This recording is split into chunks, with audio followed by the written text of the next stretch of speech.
دوستان لطفا یه دقیقه به من وقت بدید.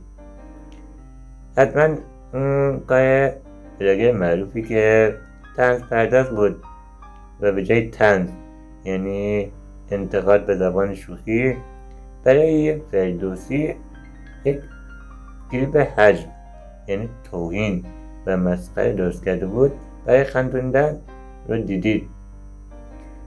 این بلاگر زیرک تفاوت هجو و طنز رو میدونه، اما چرا با وجود آگاهیش برای اینکه مردم ناراحت میشن کار هجو درباره فردوسی ببینن این کار کرد؟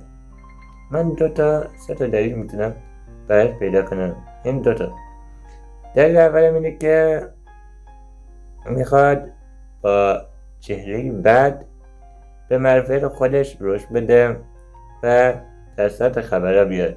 خب دیدید دیگه اون روزا فقط حرف همین خانم بود و هر روزم تو هر سایتی هر پیجی میرفتی میدیدی از این خانم یه فوش بد و بیرایی میگن.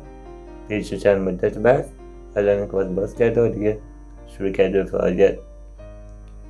یه دلیل دیگه هم میتونه داشته باشه و اون اینه که بله یک پولی گرفته باشه تا ذهنها را برای یه مدتی مشغول خودش کرده باشه. از این کارا توی دنیا رسانه زیاد اتفاق میفته.